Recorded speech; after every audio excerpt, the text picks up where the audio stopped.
Sir, tanongin mo lang ha, huwag mo sasabihin na ano, makikita mo kung paano magpapanting ang tenga na yun. Sir, yun na wala patinig ay, ako. Na, baka makatinig. Hindi, seriously. Sabihin mo yung bakit ano, sabihin mo yung totoo na bakit nandito ka. Ang tagal ko mo naghihintay sa dapat tinig. Isa lang din sasagot niya. Hindi naman mangyayari yun. Masinungaling sila. Hi. Ako po si Maria Victoria E. Antonio. 19 years old. Nakatira po ako sa Malolos, Bulacan. Hilig po manood ng anime, tsaka po mga cartoons. Favorite ko po yung One Piece. Madalas ko po ginagaya si Luffy, tsaka po yung ibang mga characters doon. Tsaka po SpongeBob, ginagaya ko rin po si SpongeBob. Nagkaroon po kami ng radio drama nung high school. Since po babae po kami, kumanap din po lalaki, tsaka aso, tsaka matandang lalaki. Nakita ko po sa internet sa sulit.com.ph.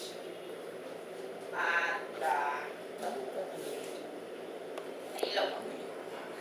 Ilan taon ka na? 19 po. Lance, ilan taon ka na? 18 po. Saan mo nalaman mo po dito? Ano po? Dito ko dito, saan mo nalaman? Sa internet. Internet na. Hindi sinabi sa inyo. Ako talaga nag-search. Sa luwa. Ano ni Jay sa luwa niya? Ha? Siguro, hindi kilala ng mother niya. Paano mo naging tropa yun? Classmate po siya ng kuya ko ng high school and naging tropa ko. Okay. Saan ka nag-aaral? Sa Bulacan. Saan sa Bulacan? Sa Bulacan State University. Arky! Nag-stop po. 2 after stop po. Ngayon, anong Nag-stop po. Pero mag-shift po ng Pasko? mechanical engineering po.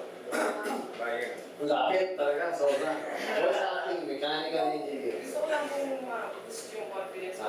Okay. Sige, don't worry. Magbubus ng sobra yan. Bibigyan kita for confidence. Marami ako niyan. Bigyan kita. Okay? Sige, yeah. Thank you. Thank you po.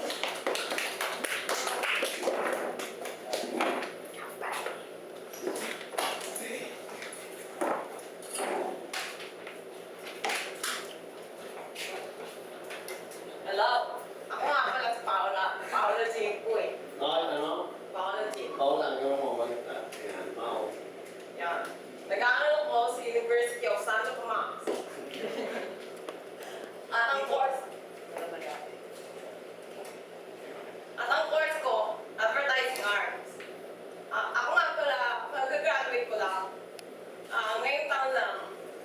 Ngayon, wala akong job.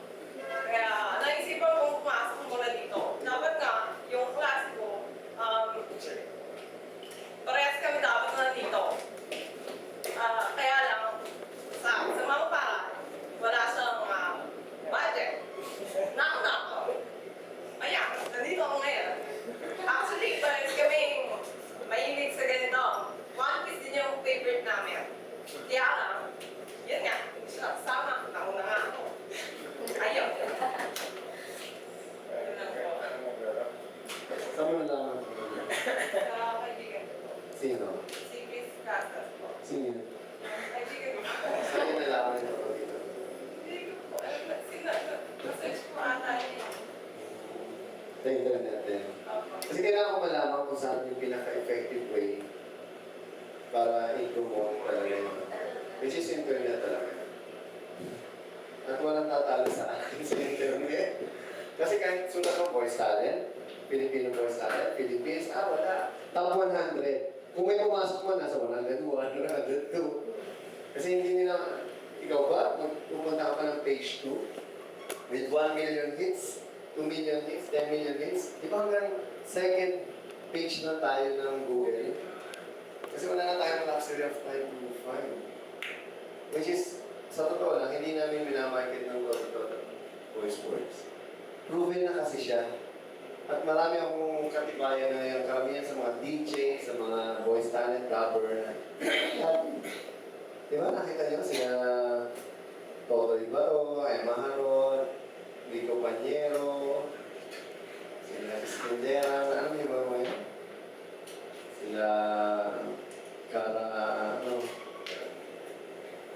sa IFM.